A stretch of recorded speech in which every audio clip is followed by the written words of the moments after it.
कर बनाने का एक और फॉर्मूला बताता हूं। सर बड़बड़ करना बंद करो, चुप रहना सीखो, सुनना सीखो। बोलना आसान होता है सर, चुप रहना मुश्किल होता है। बोलना तो बच्चा भी कर लेता है, चुप रहना मुश्किल होता है। और चुप रहना तब जब आपके बारे में कोई बुरा बोल रहा हो, जब आप बुरे समय से गुजर रहे हो और उस वक्त आपको कोई पिन कर दे, तब चुप रहना मुश्किल होता है। और उस समय जो चुप रह गया वो फिर महात्मा है, वो फिर महान है, वो फिर खिलाड़ी है, वो फिर राजा है। फिर बुद्ध की तरह ताकत चाहिए चुप रहने के लिए, बुद्ध की तरह। लोगों को अक्सर मैं कहते हुए सुनता हूं, अरे मुझे कोई सुना नहीं सकता, मैं सुना देता हूं। पता है जरा सा ही बोला था, बोलती बंद कर दी मैंने उसकी। अरे जिसकी बोलती बंद करके आया हो ना, वो तुमसे ज्यादा ताकतवर है, वो तुमसे ज्यादा समझदार है, उसकी सोच में तुमसे ज्यादा ताकत है, क्योंकि उस सुनने की शक्ति है, सहन शक्ति है उसमें। सहन के साथ शक्ति लगता है, क्यों? बोलने के साथ शक्ति नहीं लगता। बोलने को कला कहते हैं, लेकिन सहने को शक्ति कहते हैं। सर कला और शक्ति में फर्क होता है।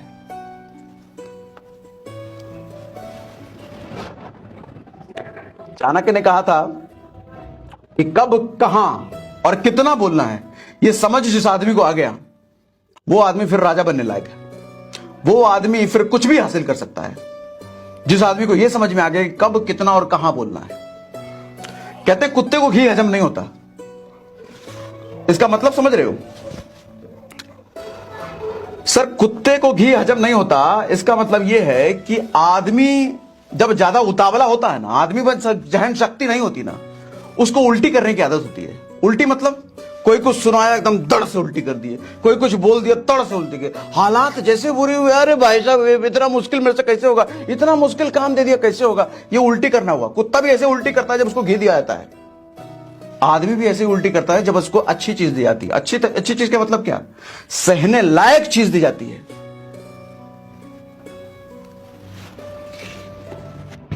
जो आदमी घी को हजम कर लेता है ना, इसका मतलब यह है कि उसमें ताकत है, उसके पेट में शक्ति है पचाने की, और उसको पचा करके और ज्यादा शक्तिशाली हो जाता है। इसी तरीके से जब बुरा समय या बुरी बात आप तक पहुंचती है, आप उसको सहन कर लेते हो, तो सर आपकी शक्ति पहले से थी और आप और ज्यादा शक्तिशाली हो गए। किसने बुरा समय नहीं देखा?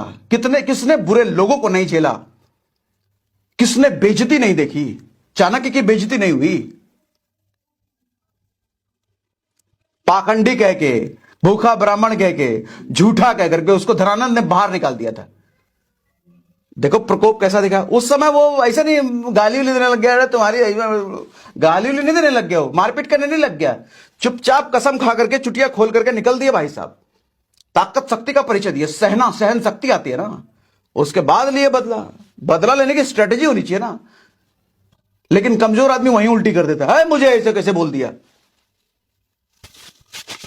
सहना सीखो सर, परिस्थितियों को सहना सीखो, हालातों को सहना सीखो, कड़वी बातों को सहना सीखो। वो कड़वी बात कोई भी कह रहा हो, बड़े कह रहे हो, कई बार दुश्मन की कड़वी बात भी सहनी पड़ती है, गुरु की कड़वी बात सहनी पड़ती है। तभी तो सहन के साथ शक्ति लगता है, सहन शक्ति। और चुप रहने की कई सारी खासियत होती है, कई सारे फायदे होते हैं। जैसे जब आप किसी से डील वील कर रहे हो ना, आपको कोई ऑफर करे, ये काम करने का 10,000 रुपए देंगे, या आपके पास कोई प्रोडक्ट है और वो कहे आपके पास जो प्रोडक्ट है वो 50,000 रुपए का है, और वो कहे 40,000 रुपए है, तो आप बस चुप रहो, बस चुप रहो। देखो वो कहेगा थोड़ी देर बाद, अच्छा ठीक है 42 ले लो, आप बस चुप ही रह जाओ, थोड़ा मुस्कुरा ही दो। वो कहेगा ठीक है यार 45 ले लो, काम खत्म करो।